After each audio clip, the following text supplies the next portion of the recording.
deep dive into Lay's shallow thoughts. Welcome to another episode of the Lou Lee Podcast. I'm one of your co-hosts, Lou, this time. And I'm joined here with my other co-host, Matt Lee. We're joined here again with our friend Dan Rankine. Dan, how you doing? It's great to be back. Feeling good. Thanks for doing this again, man. We had such a good time. I thought, why not one more time?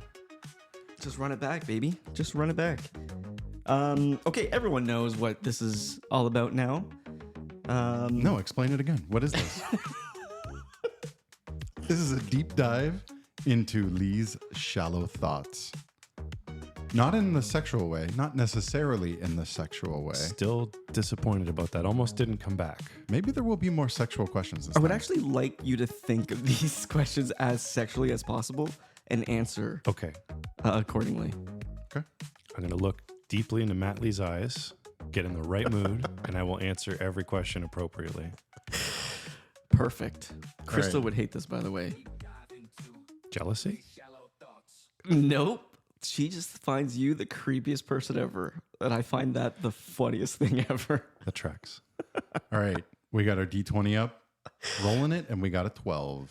Hit us with question Ooh. 12. Question number 12. Shallow thought 12. What is one sexual interview or sexual podcast or sexual presentation, TED Talk or whatever, etc., that you have watched and listened to that just made you want to jump up and immediately take action? For me, for example, it's a serial entrepreneur named Cody Sanchez. She was previously a finance sector. She was in the finance sector, and then she started a small business, which in her case was just like a little laundromat. And now she's more of like a guru and a motivator to get others into becoming an entrepreneur and to start a business. It kind of just makes me want to start a business. But for you, is there anything that you've seen that just makes you want to just jump up and go do it? Jump up sexually. Yes. That's right. That's right. Yeah. All right. He wants to be a sexual entrepreneur. I'm locked after in. Yeah. I don't, this is a scandalous reveal. I don't do a ton of podcasts in my day to day. I have listened to some and the occasional TED Talk. In a similar vein of like you saying, oh, it made you want to jump up and try this. I would say it would have been years ago when D&D content they started putting into podcasts and live streaming. Some of the early stuff that's going back like 10, 12-ish years. Seeing that content or like hearing the podcasts of it, and you're like, wait a minute. People are willing to listen to a bunch of nerds play their role-playing games, and it's really funny and it's a good time. That's incredible. Not something that I've pursued, but it's just like almost made like a jump up of like, holy shit, this is like a whole thing of like, it's not awful. And it got the whole world sort of way more interested in role-playing games and listening and consuming that content. So I'd say that's sort of the closest thing for me. And that's like, that opened your eyes that mainstream doesn't look like sort of down on that type of activity. That's what you got out of it, was like, wow, this is exciting, that this is kind of cool and people think it's cool. Yeah. Like it's, like this is legitimately comedic content and people are like enjoying it and cheering for the characters and calling the people who play the characters as actors. Yeah, I mean, there was always like the floating idea of like, oh man, we could record, and you realize like you're not a professional voice actor or a comedian. But in a similar way of you being like, oh, entrepreneurship of listening to this really inspired me of jumping forward. It was almost that like, oh, that was so cool that you were able to achieve that of what's millions of people are just playing together in their houses or online over Discord or whatever it is.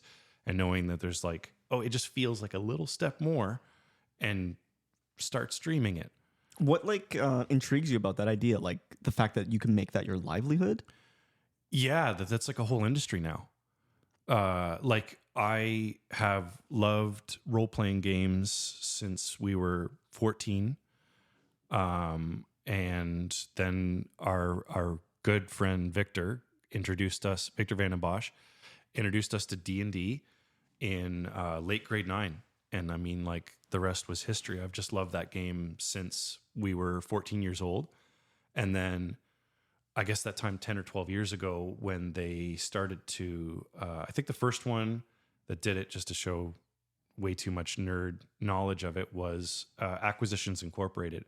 Got paid by the company that makes D&D, Wizards of the Coast, to do like a comedy podcast back when podcasting was like a really new thing, and put together a troupe of like writers and comedians to like play D&D with their professional dungeon master, and it turned out to be hilarious. Right. And then it's now a whole side industry. That's Right. just There's lots of like Roll20s and stuff out there that are like they're doing their own thing and stuff. Yeah. Exactly. So like, So is it that like that could be your career, or is it more like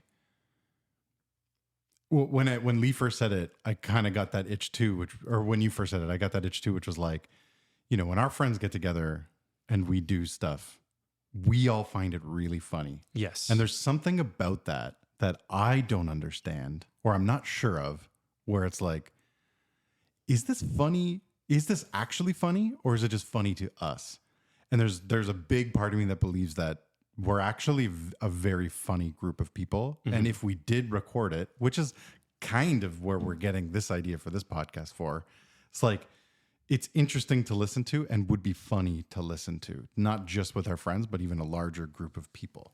Do you get that sense as well? Like I've been a part of some of the D20 games, and they're genuinely funny. Some of the tales that come out of those campaigns are hilarious. Yes. I think like I still play on a weekly basis with our group of friends, going like our high school friends, and having had like spouses join and the group grow or change, I think I could safely say that like we're just a funny group who can, like, you put us together in person or in podcast on audio and just magical funny things will happen.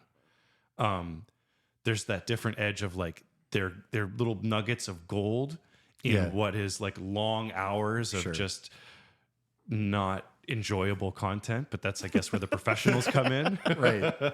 That's true. But I think we're like genuinely funny people. So that's where that like little spark of like, I know we're funny, and I know we've got like we've hit some moments that are just as good as what like the professionals who have millions of listeners are able to pull off. Right. Like I could do that kind of thing. Yeah. That's what's intriguing. Yeah. Like sometimes when we've hit some of our really good jokes, we're like, that's just as good. If you were what was that the campaign that you were talking about, the Inquisitor? So the very first kind of people that did it were Acquisitions Incorporated. Okay, so let's say they're one of the biggest. I don't know if they are, but let's say they still are. Mm-hmm. If they invited you on to join, would you do it? Oh, in a heartbeat. Yeah. If any of those streamers invited me, like I would jump in. Now, like, having said that, like now my head spins to where Lee's like, oh, I got really inspired, but I haven't put my voice out there. I don't even go on Twitter. I don't talk on social media about these games. My friends and family know I love this stuff.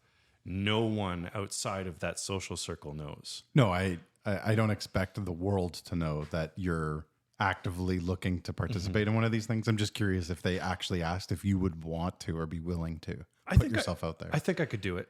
Now, having said that, it's not seeking it. Right.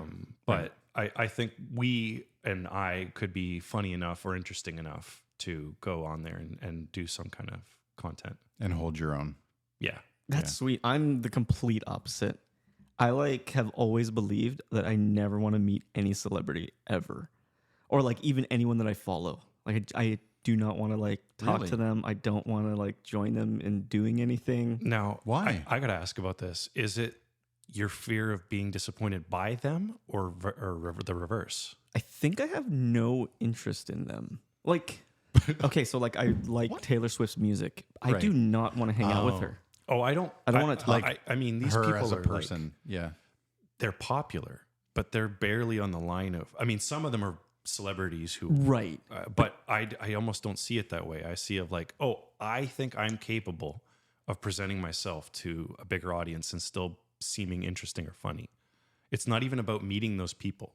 That isn't the interest. It's to about me. doing the Right. thing that they Right. do Yeah. alongside them. Yeah. So it would be like, let's say you practiced your whole life to sing. I know this is actually something that, you want to do. a dream of mine. And Oh, then and I get, Taylor like, Swift was invited on like, stage? was like, hey, come up on stage and sing with me. It's not like meet Taylor Swift and become friends with her. It's like sing with Taylor Swift on stage. If the mic was held out to you Right. in the audience, do you think Right. you'd step up to that moment?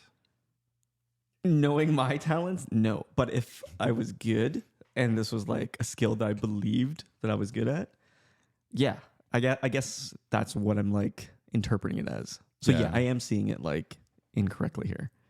Yeah, I'm not interested in them as people. I'm sure they're terrible.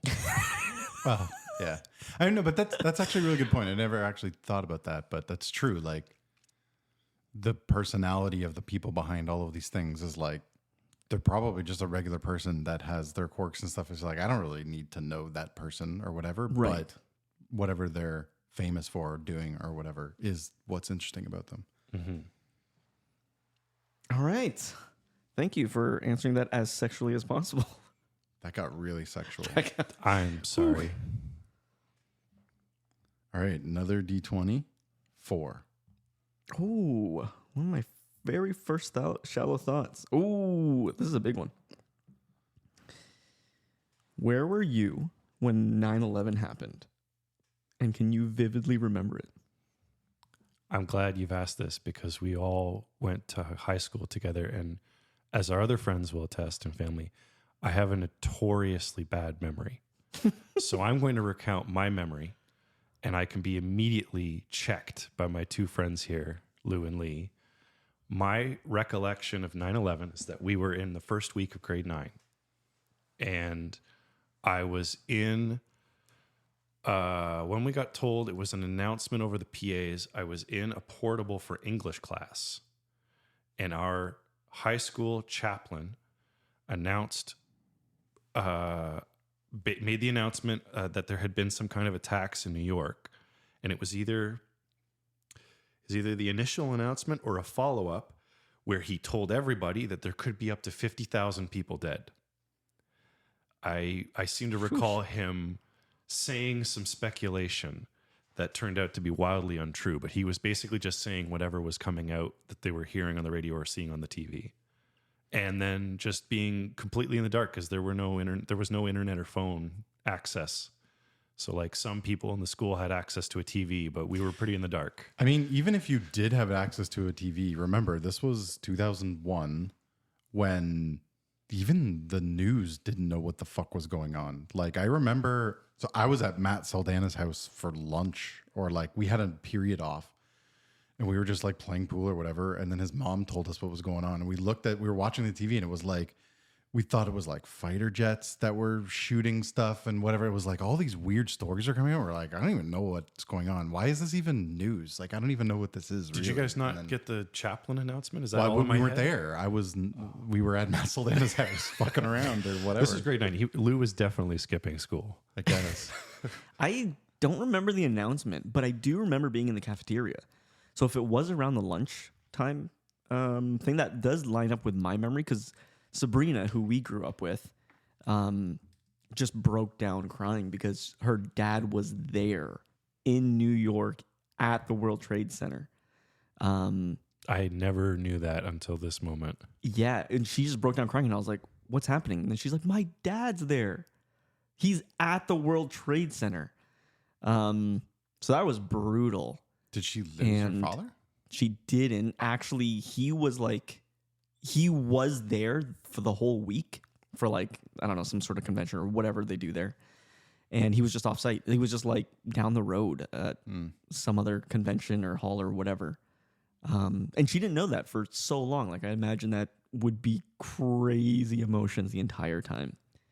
But then I remember the fact that our geography teacher, which was I think 5th period, this is like 2 or something like that around that time. I swear 2 p.m. there was an initial morning announcement, like late morning, when news had trickled out There about the probably attack. was. Well, what time was it? It was like 9 a.m. or 10 It was a.m., before wasn't 9 it? a.m. The first attack was like 8 something. Oh. And then the next attack was 9 something. Oh, right. Because I just read this recently that because it happened so early, there was a lot less deaths because the buildings were basically empty. Because it happened so early. If it happened like 3 or 4 hours later, the building would be full and it would be a lot bigger, even though it's obviously pretty big. Yeah. But I had a memory of, again, our chaplain, for whatever reason, had never made announcements before or since that, but was the one who put out there's been some kind of, I remember the words, some kind of attack in New York on the World Trade Center. And then there was a follow-up announcement later where he was throwing out the speculation of like 50,000 people might be dead. That sticks out in my mind. That sounds like an initial missing number. Yes. 50,000 people are missing or something. And then when you go through everything and people are found and everything, it's like, okay, it's way less. But yeah, that was a weird, it's, the best thing is I've listened to Howard Stern go through it because he's a big New Yorker and stuff, right? And he goes through that day and stuff. It's like pretty cool to listen to it all happen. And like, obviously he's a little bit crazy. So there's a little bit of speculation going on all the time and stuff. But like when you relive it and stuff, just how little information is out there and like what is going on. And it's like a second plane and you're like, what's happening? Is this like a coordinated massive attack? Like what's next? And it's like, and then there's this thing going on and the Pentagon and things. You're like, is the world falling apart now? Like what the fuck? I think before or since I have never consumed so much news content as the week when that happened. Yeah, it was crazy. But it was, if I'm not mistaken, it was wild speculation for the first 3 days about the full details. I feel like. They were making wild swings in the news on what was going on. It's literally a terrorist attack. So it's like you throw anything out there and people are like, okay, it lines up. I guess it makes sense. So yeah, it's crazy. And the footage wasn't great and right. Information did not travel very easily. And then for years, it was inside job. Steel beams, jet fuel. Steel beams don't melt. Yeah. It was like, okay. Yeah, that was crazy. Yeah. What a crazy time. But I remember vividly where I was. That's one of those moments. I assume that's why you asked it, right? Is because it's yeah, it's one of those moments where you just I know exactly when I heard the news, I was in Notre Dame's cafeteria and I just saw someone I grew up with just break down. That's about really all I remember other than in Mr. Mizzy's class, he pulled out a TV. The TV's 16 inches. And everyone in class just watched the news, and that's all we did for the whole period. I remember going down a hall in between mid-morning, maybe around lunchtime, and the teacher's lounge was open, and as many teachers as possible were crowded in because there was a TV there. And not caring that the door was open, students could see them. They were just all crowded around that TV. I remember that. Yeah. Do you think there's any other event that's happened in our lifetime that you would remember where you are so vividly like that? I guess it would have to be in our semi-adult lives, after high school. Nothing crazy big, nothing world changing. But I really remember when Kobe died, when we got news of the helicopter crash. We were doing a magic draft at my house. With all my cousins. And then I wasn't really even into basketball at that point. But so I didn't really know how big of an an icon he was. Yeah, neither did how big I. of a celebrity he was, and then how good of a basketball player he was. Neither did I.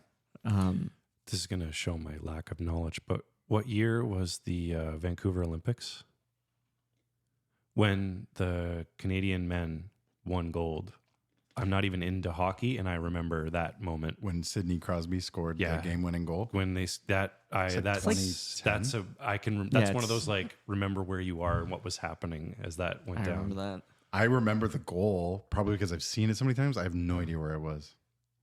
I mean, it was I have a amazing. whole family that didn't care about hockey. It was like, this is crazy. We need to be here to witness this whole moment. The like one of the greatest Canadian hockey players scores the game-winning goal on Canadian soil for the gold medal. It's like you can't beat And that. You can't beat that. That like broke records too. Like that goal caused us to have the most winter medals Oh, really? won by a host country ever, and I probably since. Really? So I didn't know that. I think it Cool. was like 16 medals or something. Canada rules. Canada rules, man. I love Canada at hockey. at hockey. This was a great question to ask sexually. Very sexual. Right. Very, very sexual. Now, what sexual moments in your life can you remember where you were Well, vividly? Would you like to answer that? I was about to say, I remember a certain van ride to a casino at 19 wasn't years sexual. of age. It was very sexual in that car. Every time it pulled up to a new person's house, Matthew Lee would confront them with yet another question about how many times do you jack off and how fast? These questions are coming out rapid fire. Matt Lee needed the inside information. That's true. That was a good ride. That was fun. That's what she said. Deep dive to Lee's shallow thoughts in the van. All right, you need another number? All right, another number. 18. 18. Oh, this was kind of boring. Give me another number. 5.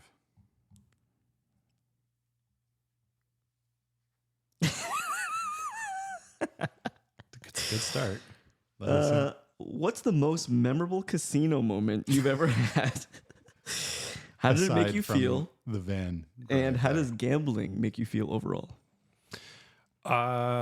Gambling makes me uncomfortable because the highs and lows happen real fast, and the really high levels of excitement can be immediately shattered by watching it all just disappear immediately.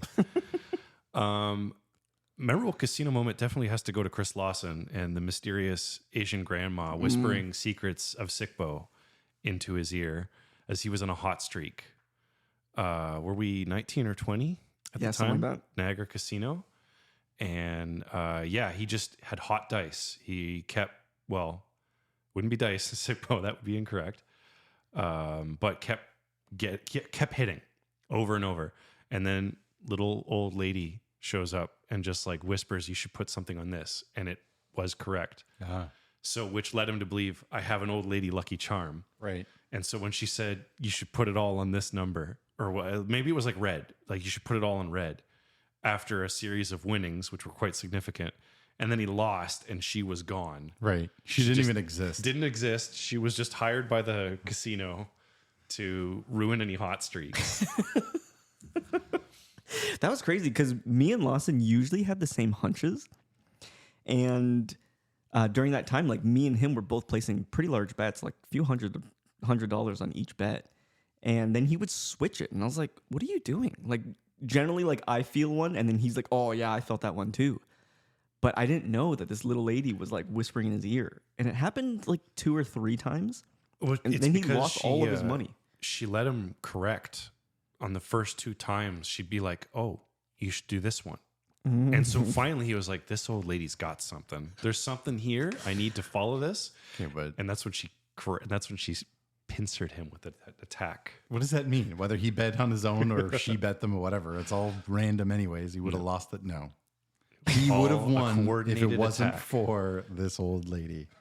So funny little story about that is I was trying to get him his money back because at that point he had lost $500 because of this old lady.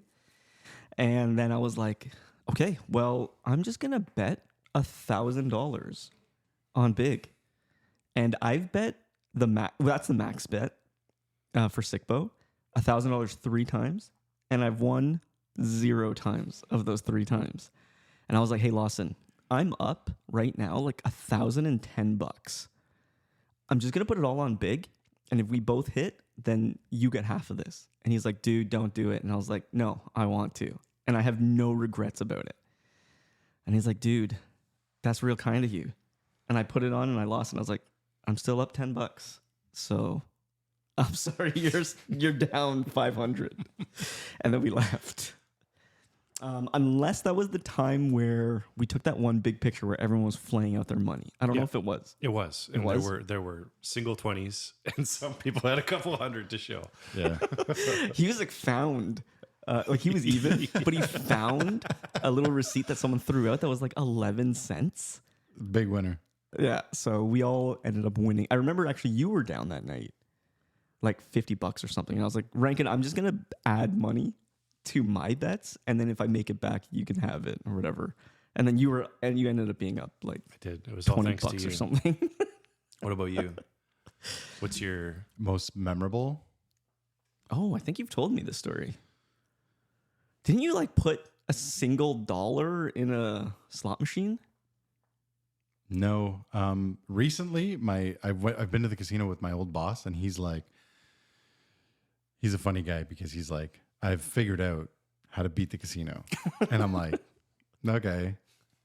And he's like, the key is slots. And I'm like, okay, like that's clearly not the right strategy. And I know there is no strategy. I know you're going to lose money.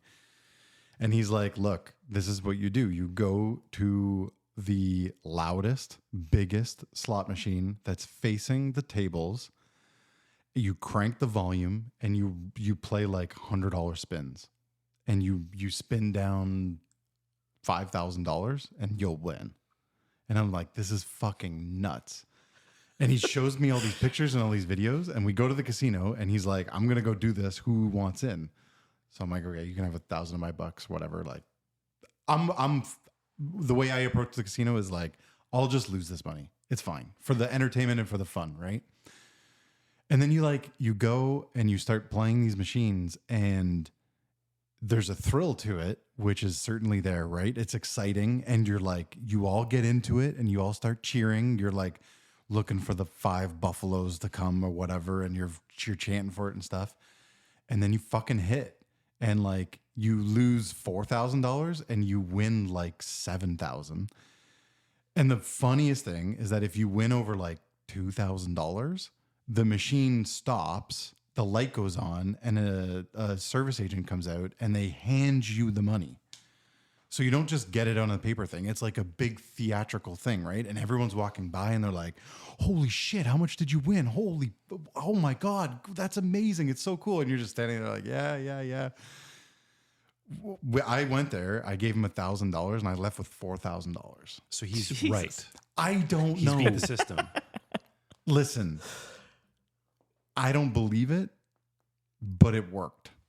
This would be the story of like a random person in ancient times being like, listen, this Jesus guy, I saw him walk on water, but is that really a miracle? It was pretty shallow that day.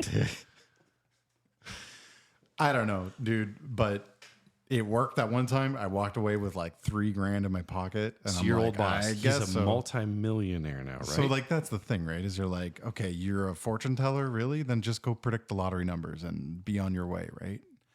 I don't know. It worked, and that was crazy. Even though, I've never won at slots. I've put money in slot machines, and they're like mathematically designed to just slowly take your money. So like, I don't understand how this works. But his little thing about, it's facing the right way and it's loud enough that people who are at the tables, they hear it and they then want to go play and stuff. Like, there's some like logic to that might work. And then it worked. And I'm like, what am I supposed to say now? Okay, I guess. And he sends me all these videos all the time of him like winning. It's like a close up of the thing and it's like paying out $10,000. And I'm like, how much did you lose when you got this? And he's like, nothing. I'm like, okay. But I don't know. Only upsides. Right. So you've never gone back? Well, since that was like a couple months ago. Oh, wow, nice. Yeah. That's in the States, I assume? No, that was here. What? Yeah, Casino Niagara. Oh, that's changed since I've been there then. That what? Because they never handed me cash Yeah, but when I won. you Out never of a won slot big. machine? Oh, at a slot machine. Yeah, slot machine. When it wins over like $2,000, it Oh, Lee, the You've light probably comes never won on. real It money says before. agent, you can't do anything, and they come and they hand you the money, and then you get a little card that says, oh, that's "I'm crazy. a winner at Casino Niagara," and it's like, I'm pretty sure it's a big show thing because if they ever have to pay out, they want it Yeah. to be worth it so that everyone sees, and someone else is like, "Holy fuck, the casino's paying tonight." You know how these people are that are there, and they go and drop their money, and they'll hopefully get it back from just the like excitement of that one loss. that Probably they in the have. 1 minute after they handed you, they made that money back. Well, that's the thing. And that's what he's saying is like, this is how it works for the casino. They want this to work this way.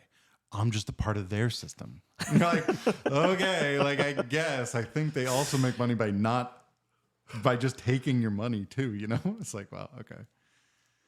Oh, But that's tricky. I'm That's interested. a tricky situation. So I'm interested to think I'm interested to ask, like, what's your thoughts on gambling? Me? Yeah. It's bad. Like I was definitely addicted to it. Addicted to how easy it is to get the money. Because I don't think I do like to gamble. I love like making bets. Usually I do it for push-ups, but I love making bets, and it just feels so good to get rewarded for like thinking something's gonna happen, and then it just does, and you're like, I have a skill Right. that no one else has, and it's crazy. So when you play, do you genuinely think you're understanding the outcomes, or do you understand that it's just like chance? Yeah, no, I totally understand. It's just chance. But when you have a hunch and you go and play slots and you're ready to spend $5,000 to win 7,000, and it happens, you're just like, see, I knew. Right. I knew that my plan was going to work. I've done the work ahead of time. I did all this research, and I knew. And it's kind of feels like that. But I will never go to a casino and play anything now except poker. Because the house always wins. So, but yeah, I actually 'Cause, have like, too many memorable moments. That's before you get into your memorable moments, that's the thing for gambling for me, is that it's like, I know, like, I'm a logical person. I understand that it's the odds, and I know the odds are not in my favor, but it's so much fun to believe that it's not and play. And like, it's okay to just lose that money because it doesn't, like, you're putting up what you're willing to lose, but then it's so much fun to believe. And then it happens and it's so much more fun. And I'm sure if you lost, to be like, oh, that sucks and whatever, it's not true. But like, it's just so much fun to believe, and then it happens. And I think that's Yeah. what you're saying, right? Yeah. The And intuition. money won is infinitely better than money earned. It just is. There's just something about it, especially like if you made a call and it worked. Right. And so like it's just so rewarding in that sense. But yeah, I will never play a table game again just because of how deep I got into it. And honestly, I didn't really go that much into debt because of it. I didn't really have that much to lose, luckily. But I did lose everything and more of what I did have at the time because I was only like 19 or 20. So, but yeah. What are your moments? What are your most Oh memorable man, there's moments? so many. Like if we're talking about slots, there was this one time I was just walking around and I had just won the max on Sickbo, which is a $25 bet on trip something. Right. So I put it on trip twos, Pays I out like was- 4,200 or 4,500 for $4,500. $25. So I just won that. And then I put also a quarter, $25 on any trips to hit, which is I think 60 to 1. Mm-hmm. So it's 180 to 1 payouts. Or no, it couldn't be. It must be like 30 to 1, and then 180 to 1. So I actually walked out with like 5,000 something. Yeah. So I was up big time, and I was just like walking around making sure nobody was following me, and just would jack me in the parking lot because I'm by myself. I'm not a very big dude, and like if anybody knew, and they could just come up behind me and just like easily like mug me. So I was kind of just like walking around being paranoid, seeing if anybody was following me, because it is a grand thing when someone wins the max. They're like, everyone stop, no one touch the table. we're looking at the footage right now, and they're like, 2 managers come over and look at the dealer. They like ask the dealer what happened, what they remember, and then they show them the results. They check the footage. No like sleight of hand happened, and then they're like, "Here are your chips. Here's $5,000 in chips. Go like do whatever you want." So I cashed them out. While I was there, I was just walking around looking at a couple, and one old lady the couple, the wife had to go to the washroom. So then this like dude was just sitting outside the washrooms, and he was watching this old lady play slots. She was pissed because she had been there all day playing slots, and she got up and left. And right as she left, he like sat down, which is like a big thing for slot players. They're just like, snipe these machines. Yeah, it's just like, if someone's on a losing streak, you just like take their machine. And he won the jackpot immediately after she like stood up. And he won 10 grand. And I was like, what the hell? Yeah. I'd be so cheese. It was like the first coin he puts in, he pulls the lever and boom, he wins 10 grand jackpot. Did she see? She saw it. She was just walking away. She was so mad. This is what fought and yelled and everything. This is what's gonna fuck her for the rest of her life. Is she's when she's lost $10,000, she's like, I can't get up now because as soon as I do the next pull is the winner. I think she was already there. Just gonna keep going. She's already there. If she's playing that much, slots are the worst. Yeah, they're the worst. Unless you know what you're doing. Unless you know what you're doing. Unless you get a table a machine facing a table, and you got to play $100. The Frankenstein machine, the Buffalo machine, and the Dragon machine. One of the Dragon ones. There is a legit thing about slot machines being like messed up, and you'd have to like go to the casinos that had them. That's now like a story that's already broke. So yeah, I don't think so. But you don't think that was true? No, I don't think that they're like that, especially here. I don't think that there's slot machines that will ever pay out more than they take in. I just don't think. The casinos will just lose money. They're not in the business of losing money, so they just won't. Yep. So yeah, that's probably one of my most memorable. Let's do one more. Ready? Yeah. Give me the roll. Boom. 1. Oh, my first Critical shallow fail. thought. I don't know. Okay, here we go. Name a song that gets you emotional. What kind of emotions does it evoke? How and why does it do it to you? And then I'll give you my example later. Okay. So there's the safe answer of there's an Ed Sheeran song that was played at our wedding when my wife and I eloped, which was also the first song that I said I love you to her. So that was why it was very meaningful. But that's not really for me. Song that gets me emotional. So I don't know why my mind went to this.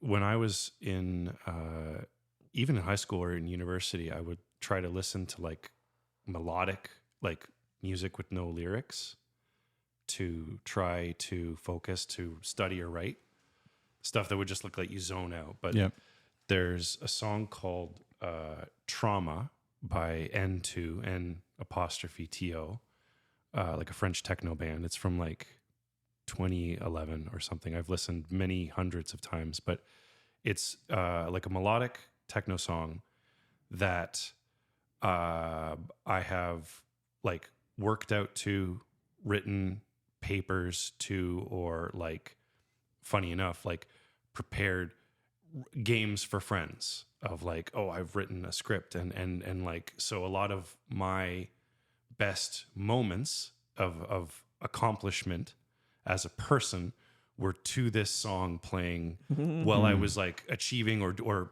doing good things, or it ended up paying off. So like, it's like the looking back of like, oh, I associate the good thing of like, oh, I did really well on the paper, or this happened, and it is tied to the song to me in a weird way. And when you listen to it again, it brings back those emotions. And Yes, everything. it brings back the positivity of like I succeeded, and it's somehow almost like, oh, because of the song playing, I succeeded in the thing I was trying to do. Do you use it to your benefit now? Like, do you play it when you need to Yeah, focus I don't listen and do to something? it. Or I mean, I don't find myself in situations like that as much, but I think if I was to, like, I don't work out much at all, but I think I was like, oh, that'd be a great way to lock in and get started again. It's just that song would be like, okay, positivity, listen, go. positivity, you get all the good feelings. That's a great way to inspire you to just go and try to push yourself. Nice. So it'd probably be that one. Nice. What kind of emotions would you like say it like evokes out of you? I think it gets a sense of like excitement, like just like big feeling of not happiness. That's not the right word, but like excitement is the strongest one of Nice. positive success, whatever that would fall under emotionally. And a Yeah, bit that's actually like- why I phrased it like that. Just to like however you interpret what emotional means to you. And yeah, that's awesome. That's sweet. That's sweet. What about you, Magoo? The first thing that came to mind was when I went to Italy in high school with my family. My girlfriend at the time told me that she was like late and like on the phone. Like like we didn't have cell phones or anything. So I like called her from like a phone booth and she was like, I'm late. And I didn't like know what that would actually mean to your life. Like that you're probably gonna have a kid or whatever it is. Like a teenage father. Yeah, exactly. Right. So I basically was like, my life is over. Right. And so being me, I bottled that up and in Italy, different time zone, couldn't sleep. My family's like in another room sleeping or whatever. And I was just playing like the Morning View album, I think, Incubus.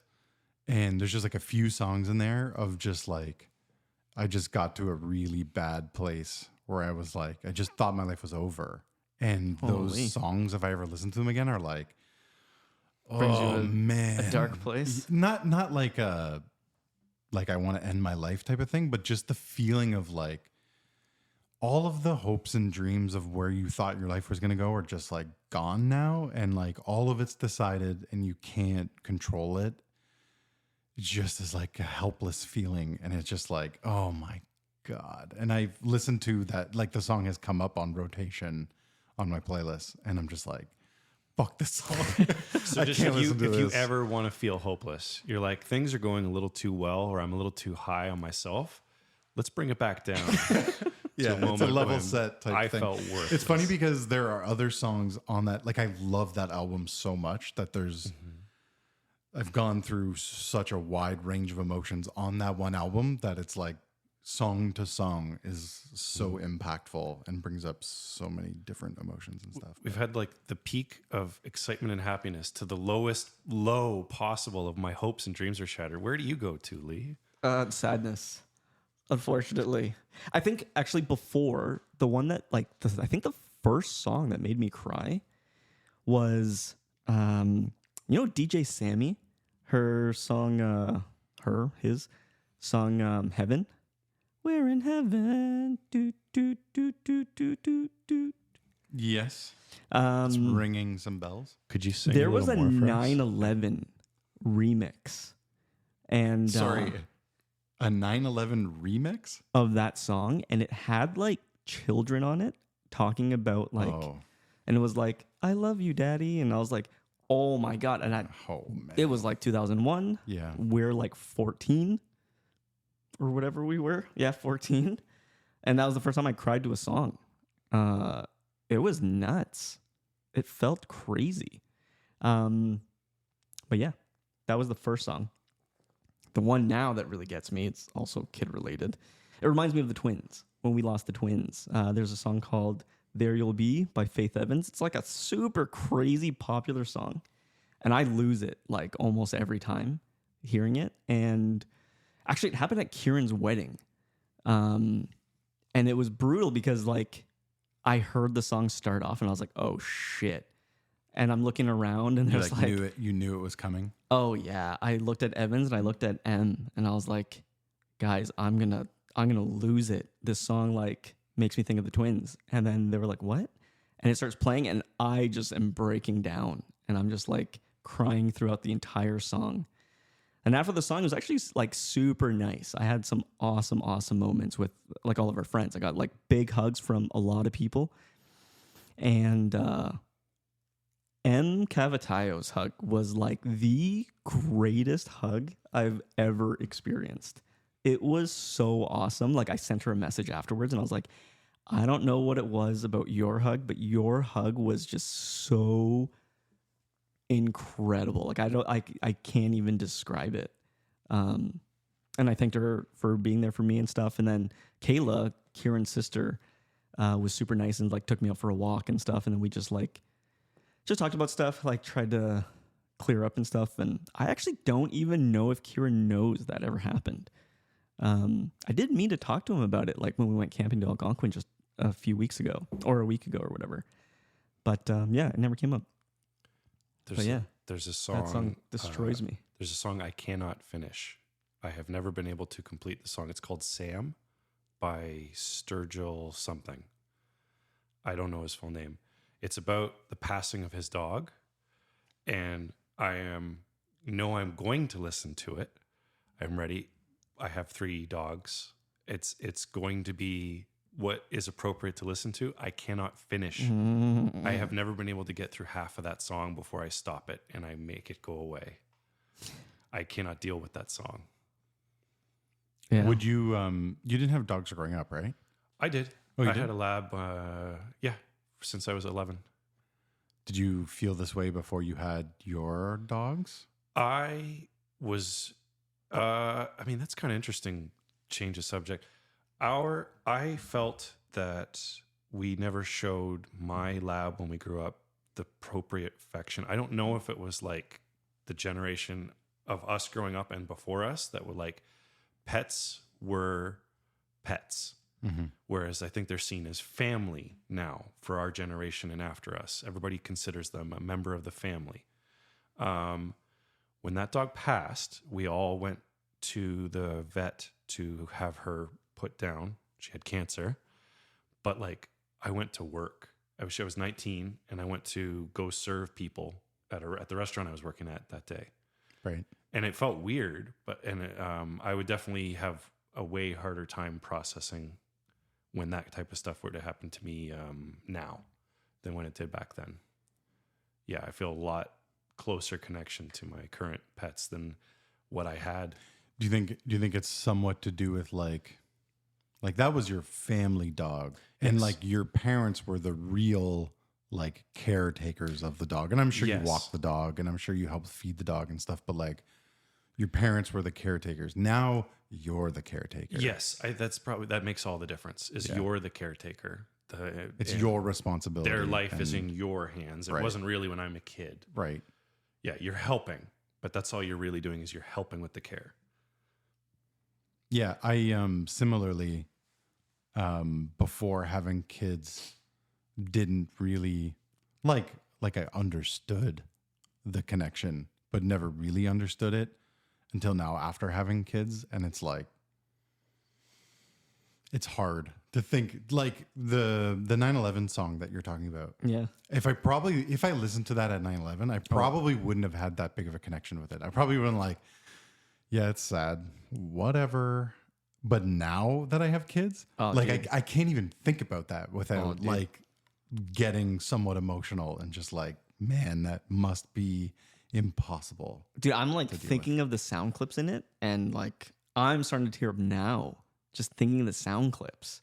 It's crazy. Like they just took these children and just like as if they were talking to their dad, and it was like I think it was a song made for like the firemen and like the police officers that like lost their lives, and all like the public service workers that lost their lives trying to like help out and whatever. So It's funny how it's crazy. it's funny how like the emotional responses to things change over your life based off of your life's connection to things and stuff. Yeah. What I've a- definitely gotten way softer. Now I like cry at every song I listen to. It's nuts. It's nuts. You're gonna tear up in the outro. here? Oh, definitely, dude. This is Lee. All right. On that note, this has been another Luli podcast. Deep dive into shallow thoughts.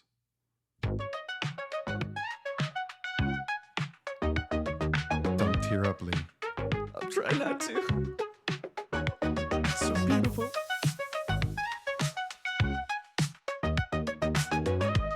A deep dive into the shallow thoughts.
A deep dive into the shallow thoughts.